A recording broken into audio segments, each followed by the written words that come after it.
ETF index mutual funds నేర్చుకుని stock మార్కెట్లో రాణించాలనుకుంటున్నారా? వెంటనే ఈ నెంబర్కి కాల్ చేయండి.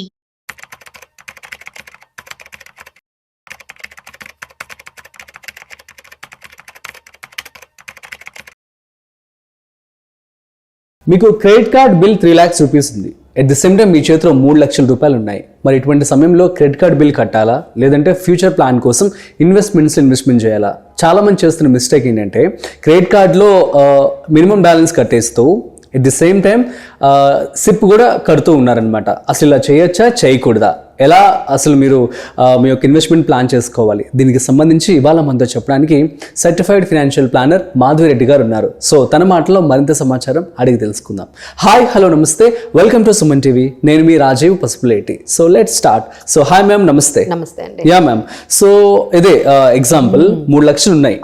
అతను క్రెడిట్ కార్డ్ బిల్ కట్టుకోవాలా, లేదంటే మినిమం బ్యాలెన్స్ కట్టాలా, ఇన్వెస్ట్మెంట్ చేయాలా? సో ఏం సజెస్ట్ చేస్తారు మీరు? సో ఇంకొకటి కూడా యాడ్ చేయొచ్చు అండి. అంటే జనరల్ గా అంటే మేము చూస్తున్నాం కదా, క్లయింట్స్ అందరూ మా దగ్గరకు వస్తూ ఉన్నప్పుడు వాళ్ళది మేము బడ్జెటింగ్ చేస్తాము. వాళ్ళకి ఇన్కమ్ ఎలా వచ్చింది, వాళ్ళు ఎక్స్పెండిచర్ ఎక్కడెక్కడ పెడుతూ ఉన్నారు అనేది. సో వాళ్ళ ఇన్కమ్ లో ఏంటంటే ఒక ఈఎంఐ క్రెడిట్ కార్డ్ కి మినిమం బ్యాలెన్స్ పే చేస్తూ ఉంటారు. మళ్ళీ ఒక ఎస్ఐపి కూడా ఉంటుంది. ఒక ఎస్ఐపికి 10,000 చేస్తారు. వాళ్ళకి 3 lakhs అంటే మేబీ 9,000 10,000 వరకు మినిమం బ్యాలెన్స్ కట్టాల్సి ఉంటుంది. అంటే ఎందుకంటే మీ క్రెడిట్ కార్డ్ మీద 36% అండి rate of interest. So 1 lakh మీద మీరు దాదాపుగా ఒక 3,000 నుంచి 4,000 వరకు గానీ కట్టినట్లయితే మీకు 3 lakhs లోన్ కి ఓన్లీ ఇంట్రెస్ట్ 10,000 కడుతున్నారు. ఓన్లీ ఇంట్రెస్ట్ అంటే సంవత్సరానికి మీరు ఎంత కడుతున్నారు? 36,000 ఇంట్రెస్ట్ కడుతున్నారు. 1 lakh కి 36,000 మీరు క్రెడిట్ కార్డు మీద కడుతూ ఒకవైపు ఏం చేస్తున్నారంటే ఎస్ఐపి చేస్తున్నారు 10,000. దాని మీద మీకు ఎంత వస్తుంది? ఓకే, 12% మనం నార్మల్ రిటర్న్స్ తీసుకున్న 12,000 వస్తుంది. ఇక్కడ 12,000 వస్తుంది, అక్కడ 36,000 కడుతున్నారు.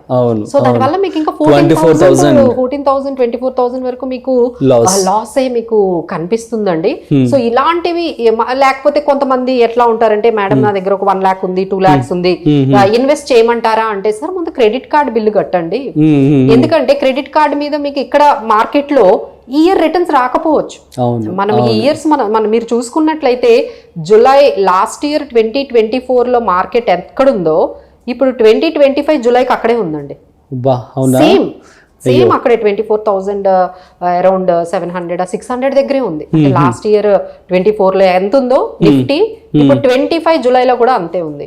సో మీరు కానీ అక్కడ కానీ ఇంట్రెస్ట్ కట్టకుండా ఇక్కడ ఇన్వెస్ట్ చేసినట్లయితే ఇక్కడ 36,000 మీరు కట్టే వాళ్ళు అక్కడ ఏం రిటర్న్స్ రాలేదు. సో ఎంత మీకు మనీ అనేది ఎంత మీకు డిస్ట్రాయ్ అయిపోతుందో మీకే అర్థమవుతుందండి. సో అందుకనే మార్కెట్ లోకి వచ్చేసి మార్కెట్ లో ఇన్వెస్ట్ చేసేస్తారు. మార్కెట్ లో పెట్టేస్తే చాలా రిటర్న్స్ వస్తాయి. ముందు ఆ లోన్స్ అన్ని పక్కన పెట్టేసి వీళ్ళు ఏం చేస్తారంటే ఇన్వెస్ట్మెంట్ కి వచ్చేస్తూ ఉంటారు. ఇక చాలా మిస్టేక్స్ అండి. ఇంకా ఇది ఒక్కటే ఇంకా నార్మల్ అండి. ఇంకోటి ఏంటంటే పర్సనల్ లోన్ తీసుకొని ప్లాట్ కొనేస్తారు. మొత్తం పర్సనల్ లోనేనండి. అంటే 30 lakhs పర్సనల్ లోన్ తీసుకుంటారు. వాళ్ళ దగ్గర ఇంకా ఏమీ అమౌంట్ ఏమీ ఉండదు. మొత్తం 30 lakhs 40 lakhs పర్సనల్ లోన్ తీసేసుకొని అక్కడ ప్లాట్ కొంటారు. దాని మీద ఇంట్రెస్ట్లు ఈఎంఐలు కడుతూ ఉంటారు. అదేం పెరగదు, అక్కడ పెరగదు, ఇక్కడ ఈఎంఐ కడుతూ ఉంటారు. సో ఇలాంటి మిస్టేక్స్ మీకు చాలా చాలా ప్రాబ్లమెటిక్ గా అనిపిస్తాయండి. ఒక 5 years తర్వాత మీరు పెట్టిన రియల్ ఎస్టేట్ లో అది పెరగదు. మీరు ఈ ఏదైతే క్రెడిట్ కార్డ్స్ మీరు వాడేశారో దాని మీద ఓన్లీ మీరు గోల్డ్ లోన్లు తీసుకుంటారండి. ఆ గోల్డ్ లోన్ మీద ఓన్లీ మినిమం బ్యాలెన్సే కడతారు, ఆ ప్రిన్సిపల్ కట్టరు. అలానే క్రెడిట్ కార్డ్స్ తీసుకుంటారు, ఓన్లీ మినిమం బ్యాలెన్స్ కడతారు, ప్రిన్సిపల్ కట్టరు. మరి ఇవన్నీ ఎన్ని రోజులు మీరు ఆ బ్యాంకులకి అంతంత అమౌంట్లు ఇంట్రెస్ట్లు మనం కడుతూ ఉంటాము. సో దానికి ఎక్కడైనా ఫుల్ స్టాప్ పడాలి అంటే ముందు ఇన్వెస్ట్మెంట్స్ కాదు, ముందు వీటిని అడ్రస్ చేయాలి. ఎందుకంటే ఇన్వెస్ట్మెంట్స్ లో మీ మేబీ ఒక ఇయర్ రిటర్న్స్ వస్తాయి, ఒక ఇయర్ రిటర్న్స్ రావు. అలా ఏంటంటే సర్ప్లస్ ఫండ్స్ ఉంటే పెట్టచ్చు, కానీ లోన్స్ ఉంటుండగా మీరు వేర్ యూ ఆర్ పేయింగ్ 14% మీకు పర్సనల్ లోన్ ఇంట్రెస్ట్లు కానీ, లేకపోతే ఇక్కడ మనకి గోల్డ్ లోన్ కూడా ఇప్పుడు చాలా ఎక్స్పెన్సివ్ అయిపోయిందండి. అది 9-10% తీసుకుంటున్నారు. ఆ తర్వాత మనకి క్రెడిట్ కార్డ్స్ 36% ఉంటే ముందు వాటినే మనం అడ్రస్ చేసిన తర్వాత మీకు ఏదైనా ఒక 1 lakh 2 lakh ఉంటే ముందు ఈ క్రెడిట్ కార్డ్స్ బిల్ పే చేసుకోవడము, పర్సనల్ లోన్ కొంచెం తగ్గించుకోవడము, ఆ తర్వాత ఇన్వెస్ట్మెంట్స్ చేసుకుంటే మనకి బెటర్ ఉంటుందండి. లేదంటే ఒకవైపు మీరు ఇన్వెస్ట్ చేస్తారు, ఒకవైపు మీకు అక్కడ రిటర్న్స్ రావు, ఇక్కడ ఇంట్రెస్ట్లకే మనీ అంతా మీకు వెళ్ళిపోతుంది. So this every one has to correct. ఏదైనా డెసిషన్ తీసుకునేటప్పుడు ఒక్కసారి మనకి ఏది బెటర్ గా ఉంటుంది, ఏదైనా మనీ ఇన్వెస్ట్మెంట్ చేయాలా, లేదు ప్లాట్ లో కొనాలి, లేదు అంటే ఏదైనా లోన్ పే చేసేయాలా, ఇన్వెస్ట్మెంట్ చేయాలా స్టాక్స్ లో, ఇలాంటి డెసిషన్స్ తీసుకునేటప్పుడు అయితే చాలా చాలా జాగ్రత్తగా ఉండాలండి. ఓకే మ్యామ్, యాక్చువల్లీ నేను చూస్తూ ఉన్నాను. సో చాలా మంది కూడా ఏంటంటే ఇప్పుడు ₹1,00,000 ఉన్నాయి అనుకోండి, 20,000 రూపాయలు మాకు 20% ఆఫ్ రిటర్న్స్ రావాలి మాకు అని చెప్పి వాళ్ళు ఆన్ ది స్పాట్ ఎక్స్పెక్ట్ చేస్తూ ఉంటారు, which is not really possible. ఎంత మనం చూసుకున్నా కూడా 12% మ్యూచువల్ ఫండ్స్ లో మనం యావరేజ్ చెప్పగలం, బ్యాంక్స్ అయితే 5.5 ఇప్పుడు. సో ఇటువంటి పరిస్థితుల్లో వాళ్ళు ఆశకు పోయి 20% రిటర్న్స్ రావాలని చెప్పి వాళ్ళు ఇన్వెస్ట్మెంట్ చేయడం జరుగుతూ ఉందన్నమాట. అసలు ఎలా వస్తాయి, అసలు సాధ్యం అవుతుందంటారా? సో వెల్త్ క్రియేట్ చేయాలని అందరికీ ఉంటుందండి. సో ఒక 1 lakh పెడితే నాకు సంవత్సరం అయ్యేటప్పటికి ఒక 25,000 కావాలి, 20,000 కావాలి అంటే ఒక 20-25,000 కావాలి అంటే 20% 25% రావాలి. అసలు 20-25% రావాలి అంటే ఎంత రిస్క్ తీసుకోవాలి, ఎక్కడ వస్తుందండి? 20-25% వస్తుంది అంటే అది చాలా risk. It could be trading, it could be betting, it could be anything, it could be speculation. అలాంటివి ఏమైనా చేస్తే అంత హై రిస్క్ మీకు తీసుకుంటే తప్ప ఈ రోజుల్లో ఈ సిచ్యువేషన్స్ లో మీకు 20-25% రావడం which is very highly risky. అక్కడ మీకు రిటర్న్స్ రావడం పక్కన పెడితే there is lot of chances are there, మీ ప్రిన్సిపల్ పోయే అవకాశాలు ఎక్కువ ఉంటాయి.